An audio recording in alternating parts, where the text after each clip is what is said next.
ଗଣଶିକ୍ଷା ବିଭାଗର ଚେତାବନୀ। ଜିଲ୍ଲାୱାରୀ ଶିକ୍ଷକଙ୍କ ସମ୍ପୂର୍ଣ୍ଣ ତଥ୍ୟ ନଥିଲେ ଡିଓ ଦାୟୀ ଏବଂ ସେଥିପାଇଁ ସମ୍ପୃକ୍ତ ଶିକ୍ଷକମାନଙ୍କର ଦରମା ବନ୍ଦ କରିବାକୁ ମଧ୍ୟ ନିର୍ଦ୍ଦେଶ। ପ୍ରଥମେ ଦେଖିବା କ'ଣ ରହିଛି ସୂଚନାଟି। ରାଜ୍ୟରେ ନକଲି ଶିକ୍ଷକଙ୍କ ସଂଖ୍ୟା ବଢ଼ି ଚାଲିଥିବାରୁ ପିଲାମାନଙ୍କ ଲାଗି ଗୁଣାତ୍ମକ ଶିକ୍ଷା ପ୍ରଦାନକୁ ନେଇ ଗଣଶିକ୍ଷା ବିଭାଗ ଚିନ୍ତାରେ ପଡ଼ିଛି। ଏପରିକି ସମସ୍ୟା ମଧ୍ୟରେ ସମାଧାନ ଲାଗି ଗତ 2 ବର୍ଷରେ ନୂତନ ଭାବେ ନିଯୁକ୍ତ ହୋଇଥିବା ସବୁ ଶିକ୍ଷକ ଆଧାର ସଂଯୋଗ ବାଧ୍ୟତାମୂଳକ କରାଯାଇଥିଲା ବେଳେ କେତେକ ଶିକ୍ଷକ ନିର୍ଦ୍ଦେଶକୁ ମାନି ନଥିଲେ। ବର୍ତ୍ତମାନ ଶିକ୍ଷକଙ୍କ ବିରୁଦ୍ଧରେ ଦୃଢ଼ କାର୍ଯ୍ୟାନୁଷ୍ଠାନ ନେବାକୁ ବିଭାଗ ଚେତାବନୀ ଦିଆଯାଇଛି। ଏପରିକି ଯେଉଁ ଶିକ୍ଷକଙ୍କର ଆଧାର ସଂଯୋଗ ହୋଇନାହିଁ ସମ୍ପୃକ୍ତ ଶିକ୍ଷକଙ୍କ ଦରମା ବନ୍ଦ କରିବାକୁ ନିର୍ଦ୍ଦେଶ ଦିଆଯାଇଛି। ଆପଣ ଦେଖିପାରିବେ ଏଇ ୟୁଡାଇସ୍ ପ୍ଲସରେ ଆପଣଙ୍କୁ ଅପଡେଟ୍ କରିବାକୁ ପଡ଼ିବ ତଥ୍ୟ। ଅନ୍ୟପକ୍ଷରେ ବିଭାଗର ୟୁଡାଇସ୍ରେ ଯଦି କୌଣସି ଶିକ୍ଷକ ସମ୍ପୂର୍ଣ୍ଣ ତଥ୍ୟ ତଥା ଆଧାର ସଂଯୋଗ, ଶିକ୍ଷାଗତ ଯୋଗ୍ୟତା, ବ୍ୟକ୍ତିଗତ ତଥ୍ୟ, ପରିବାରର ସଦସ୍ୟଙ୍କ ତଥ୍ୟ ଆଦି ତଥ୍ୟ ନ ମିଳେ ତେବେ ସେଥିଲାଗି ସମ୍ପୃକ୍ତ ଜିଲ୍ଲା ଅଧିକାରୀ ବା ଡିଓଙ୍କୁ ଦାୟୀ କରାଯିବ। ଏଥିରେ ପ୍ରାଇମେରୀ ରହିଛନ୍ତି 1,97,326 ଜଣ ଶିକ୍ଷକ, ସେଥିମଧ୍ୟରେ ପ୍ରାଥମିକ 1,30,516 ଜଣ ଏବଂ ଉଚ୍ଚ ମାଧ୍ୟମିକ ହେଉଛି 66,810 ଜଣ। ମୋଟ ଉପରେ 13,000 ଶିକ୍ଷକଙ୍କୁ କୌଣସି ତାଳମେଳ ନଥିବା ଅଭିଯୋଗ ମଧ୍ୟ ରହିଛି। ଏମାନଙ୍କ ମଧ୍ୟରେ ପ୍ରାୟ 6,500 ଶିକ୍ଷକଙ୍କ ଆଧାର ଲିଙ୍କ ନଥିବା, 5,000 ଶିକ୍ଷକଙ୍କ ଆଧାର ତ୍ରୁଟି, 2,500 ଶିକ୍ଷକଙ୍କ ବ୍ୟକ୍ତିଗତ ତଥ୍ୟ ଏବଂ ଆଧାର ଲିଙ୍କରେ ବ୍ୟବଧାନ ରହୁଛି। ଏପରିକି ଶିକ୍ଷାଗତ ଯୋଗ୍ୟତାରେ ମୋଟ ଉପରେ 15% ଶିକ୍ଷକ +3ରେ ସମସ୍ୟା, 22% ଶିକ୍ଷକଙ୍କ ବିଇଡି ଶିକ୍ଷାଗତ ଯୋଗ୍ୟତାରେ ସମସ୍ୟା, 13% ଶିକ୍ଷକ ଉଚ୍ଚଶିକ୍ଷା ସାର୍ଟିଫିକେଟରେ ତାଳମେଳ ନାହିଁ।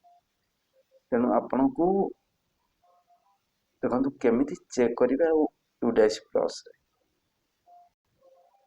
ପ୍ରଥମେ କ୍ରୋମରେ ୟୁଡାଇସ୍ ପ୍ଲସ୍ ସର୍ଚ୍ଚ କରିବେ। ଏଠି ଦେଖନ୍ତୁ ଷ୍ଟୁଡେଣ୍ଟ ମଡ୍ୟୁଲ ରହିଛି, ତା ତଳକୁ ସ୍କ୍ରୋଲ କରି ଚାଲିବେ। ସ୍କ୍ରୋଲ କଲେ ଡାଇରେକ୍ଟ ଏଠି ୟୁଡାଇସ୍ ଟିଚର ମଡ୍ୟୁଲ ଆସିବ, କିମ୍ବା ଏଇଭଳି ଯଦି ଟିଚର ମଡ୍ୟୁଲ ଅଛି ଟିଚର ମଡ୍ୟୁଲରେ କ୍ଲିକ୍ କରିବେ। ଟିଚର ମଡ୍ୟୁଲରେ କ୍ଲିକ୍ କଲେ ଏଇଭଳି UDISE plus teacher module open ହେବ। ଆପଣଙ୍କର ୟୁଜର ନେମ୍, ଆପଣଙ୍କ ୟୁଡାଇସ୍ ସ୍କୁଲର ୟୁଡାଇସ୍ ଏଣ୍ଟର ନମ୍ବରକୁ ଏଣ୍ଟର କରିବେ, ପାସୱାର୍ଡକୁ ଏଣ୍ଟର କରିବେ, କ୍ୟାପଚାକୁ ଏଣ୍ଟର କରିବେ ଏବଂ ଲଗ୍ଇନ୍ରେ କ୍ଲିକ୍ କରିବେ।